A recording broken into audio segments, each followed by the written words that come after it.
विद्यार्थियों 12वीं क्लास के एग्ज़ाम ख़त्म हो गए हैं। बहुत सारे विद्यार्थी हमें ये मैसेज कर रहे हैं कि सर अब हमें क्या करना चाहिए, मुझे यदि आईएएस बनना है तो हमें क्या करना चाहिए। इस टाइप के जो प्रश्न हैं वो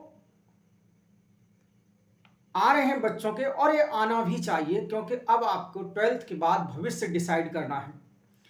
देखिए, आप यदि साइंस स्ट्रीम के विद्यार्थी हैं और आप सोच रहे हैं कि आपको मेडिकल फील्ड में नहीं जाना है, आपको इंजीनियरिंग नहीं करना है, तो अब आपके पास विकल्प क्या है। देखिए, जो भी बच्चा 12th पास हो गया है, क्या हो गया है, 12th पास जिसने कर लिया है, अब इसके पास विकल्प क्या है।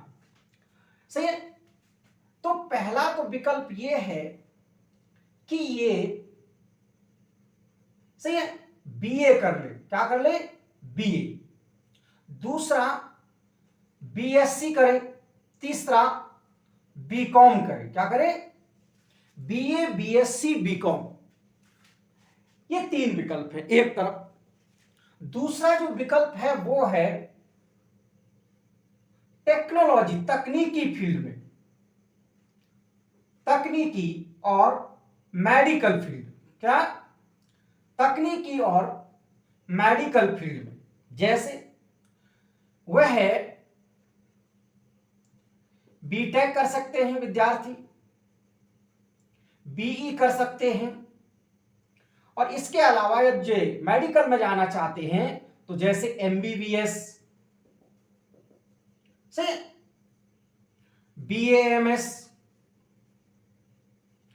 अब ये जो एग्जाम है इनके लिए जो है नीट और जेई के एग्जाम होते हैं। क्या होते हैं, नीट का एग्जाम होता है और जेई का एग्जाम। सही है। यदि आईआईटी में जाते हैं तो जेई और नीट का एग्जाम ऐसे। और इसके लिए जो अभी इस समय सरकार ने एक नया एग्जाम शुरू किया है, CUET। क्या नाम है, CUET, common university entrance test, CUET। और तीसरा जो कोर्स है वो है अन्य प्रोफेशनल कोर्स। क्या है, अन्य प्रोफेशनल कोर्स। ध्यान रखना, यहां पर कंप्यूटर वाला भी आ जाएगा। सही है, जैसे BCA करना। सही है। अब यहां पर अन्य प्रोफेशनल कोर्स कौन से हैं, ये हैं कि मान लीजिए आप BBA करना चाहते हैं। क्या करना चाहते हैं, बैचलर ऑफ बिजनेस एडमिनिस्ट्रेशन करना चाहते हैं। दूसरा है कि मान लीजिए आप फैशन डिजाइनर बनना चाहते हैं, आप होटल मैनेजमेंट का कोर्स करना चाहते हैं। ये सारे ये कोर्सेस हैं इन प्रोफेशनल कोर्सेस का। जैसे आप मीडिया करना चाहते हैं, मास मीडिया में आप करना चाहते हैं, तो ये सारे अलग प्रोफेशनल कोर्स हैं। और अब आपको ये डिसाइड करना है कि आपका फाइनेंशियल कंडीशन कैसी है। ध्यान रखना है, प्रत्येक बच्चे को यह ध्यान देना है कि हमारी फाइनेंशियल कंडीशन और दूसरा हमारा इंटरेस्ट। समझ में आया। तो ये जो फील्ड है, ये फील्ड जो है वो पहले से ही ज्यादातर बच्चे आज के डिसाइड कर लेते हैं। जिनके माता पिता को अपने बच्चों को आईआईटी भेजना है या नीट करवाना है तो पहले से ही डिसाइड हो जाता है। तो ये जो बच्चे हैं ये जो आईएएस करना चाहते हैं तो इनके लिए रणनीति क्या है कि ये पहले अपना कोर्स पर फोकस करें। क्या करें, कोर्स पर फोकस करें। क्योंकि ये जो पढ़ाई है यहां पर जो है, यहां पर मानविकी विषय नहीं पढ़ाए जाते, यहां पर बहुत ही टेक्निकल विषय पढ़ाए जाते हैं। सही है। और इसीलिए यहां पर कोर्स पर क्या करना है, फोकस करना है। यदि फिर भी उसको लगता है कि नहीं हमें आईएएस की भी तैयारी करना है तो इसको क्या करना है, NCERT अभी से पढ़ना है। सही है। क्या करना है, NCERT साथ साथ धीरे धीरे पढ़ना है। और जब NCERT खत्म हो जाए तो एवरी सब्जेक्ट की क्या है, जब NCERT खत्म हो जाए तो प्रत्येक सब्जेक्ट की एक एक बुक खरीद के उसको पढ़ना है। ये नहीं देखना है वीडियो और ये सब नहीं करना है अभी। क्यों, जैसे ही यदि आप वीडियो देखेंगे और आपने कोई कोचिंग ज्वाइन कर ली तो फिर आप ट्रैप में फंस जाएंगे। परिणाम स्वरूप आप अपने कोर्स पर फोकस नहीं कर पाएंगे। और जितने भी ये जो विद्यार्थी होते हैं सामान्यतः ये जो है आईएएस के लिए ज्यादा तैयारी नहीं करते हैं, तो इनको भी अपने पहले कोर्स पर फोकस करना है, फिर इनको लगता है तो ये तैयारी कर सकते हैं। और इसके बाद अब ये बचे, ये लोगों के साथ क्या है, इनके पास विकल्प क्या है, जिनको सामान्यतः ये जो बच्चे हैं ये 2 फील्ड में जाते, 3 फील्ड में जाते हैं सामान्यतः। एक तो जाते हैं सिविल सर्विस में, किसमें, सिविल सर्विस करते हैं सामान्यतः ये विद्यार्थी, और दूसरा सरकारी कोई भी नौकरी की तैयारी, सही है। दूसरा ये लोग जो बच्चे हैं वो बच्चे प्रोफेसर्स बनते हैं, क्या बनते हैं, प्रोफेसर, सही है, टीचर बन गए, प्रोफेसर बन गए, मतलब टीचिंग फील्ड में जाते हैं, समझ में आया। और तीसरा विकल्प इनके पास रहता है कि ये लोग पॉलिटिक्स करते हैं, क्या करते हैं, पॉलिटिक्स की संभावना इनकी रहती है, सही है। अर्थात इन तीनों में कॉमन आप देखो कि इन जो विद्यार्थी हैं इनको किसी भी हालात में जो है समाज को समझना ही पड़ेगा, क्या करना पड़ेगा, समाज। आप आईएएस बनना चाहते तो भी समाज को समझना पड़ेगा, यदि आप टीचर प्रोफेसर बनना चाहते तब भी आपको समाज को समझना पड़ेगा, और यदि आप पॉलिटिक्स करना चाहते हैं तब भी आपको समाज को क्या करना पड़ेगा, समझना पड़ेगा। अब इन विद्यार्थियों को अपना करियर अभी से डिसाइड करना है, इसके लिए इनको पहली चीज, सही है, इनके बारे में क्लियर हो गया। तो ये जो विद्यार्थी हैं इन विद्यार्थियों को अपने अंदर एक नेतृत्व क्षमता का विकास करना है, क्या करना है, नेतृत्व क्षमता का क्या करना है, विकास करना है, लीडरशिप, सही है, लीडरशिप डेवलप करनी है। देखो वो जो इंजीनियरिंग वाले हैं वो ऑटोमेटिकली बहुत सारे कोर्स के दौरान ही इतनी एक्टिविटीज करवाई जाती हैं कि बहुत सारी चीजें ऑटोमेटिकली वहां आ जाती हैं। नेतृत्व क्षमता विकास करना है इन लोगों को, तो इसके लिए इनके लिए पहली चीज है कि ये भारत और विश्व के बारे में जानना प्रारंभ करें, क्या करें, विश्व के बारे में जानना प्रारंभ करें। इसके लिए सबसे बेहतर तरीका है कि ये लोग एनसीईआरटी पढ़ें, क्या पढ़ें, एनसीईआरटी को अध्ययन करें, सही है। बीए 3 साल 4 साल की हो रही है इस समय, तो आप पहले क्या करें, एनसीईआरटी पढ़ें, और एनसीईआरटी पढ़ने के बाद जब खत्म हो जाए, आप 1 साल में 1.5 साल आप टाइम लीजिए, एकदम 1-1.5 साल का टाइम लीजिए एनसीईआरटी पढ़ने का। ये नहीं कि आप 4-5 महीने के अंदर आप पढ़ दिए, नहीं, आपको धीरे धीरे पढ़ना है। आपको समझ में आना चाहिए कि यदि भारत में हिमालय है तो हिमालय कैसे बना, हिमालय का क्या महत्व क्या है, तो आपको पता होना चाहिए। यदि आप भारत पढ़ रहे हैं तो भारत का आपको भारत के बारे में जानकारी होनी चाहिए। तो उत्तरम यत् समुद्रस्य हिमाद्रस्य दक्षिणम वर्षम तद भारतम नाम भारती यत्र संतति, अर्थात समुद्र के उत्तर में और हिमालय के दक्षिण में जो भारतवर्ष नाम का देश है वहां के रहने वाले जो लोग हैं वो भारतीय हैं। इस तरीके से आपको अपनी समझ विकसित करनी है, क्या करनी है, समझ आपको क्या करना है, विकसित करना है, सही है। तो आप पहले क्या करेंगे, भारत और विश्व को जानने का प्रयास करेंगे, सही है। जब आपका फाइनल ईयर हो, साथ साथ अब आपको बुक्स भी धीरे धीरे क्या करना है, पढ़ना है। और इसके अलावा आप जब आप एनसीईआरटी पढ़ लें तो आप गाइडेंस लेना क्या कर दें, प्रारंभ कर दें, क्या कर दें, गाइडेंस भी साथ साथ, ये सब पढ़ना है, साथ साथ आपको गाइडेंस लेनी है।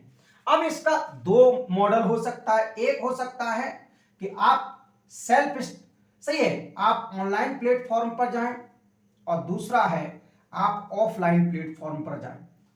ध्यान रखना है कि ऑनलाइन जो है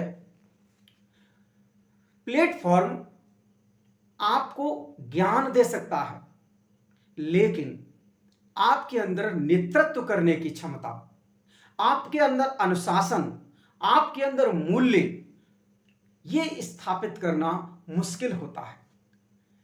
यदि घर पर ही सब कोई पढ़ लेता, घर पर ही रह करके ज्ञान सबको मिल जाता, तो राम को कभी गुरुकुल नहीं जाना पड़ता, कृष्ण को कभी गुरुकुल नहीं जाना पड़ता। क्योंकि आपको पता है ना, परिवार के कुल की जगह किस, गुरुकुल। गुरुकुल का मतलब गुरु के कुल में जाना, गुरु की शरण में चले जाना। और जब आप गुरु की शरण में चले जाते हैं तो गुरु के जो विचार हैं वो विचार धीरे धीरे आपके अंदर आने लगते हैं। क्यों?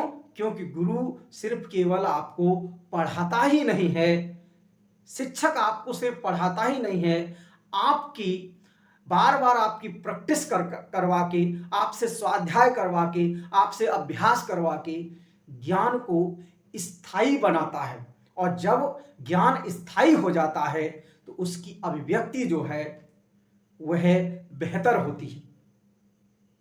सही है, जिसे हम एटीट्यूड बोलते हैं, लीडरशिप क्वालिटी बोलते हैं।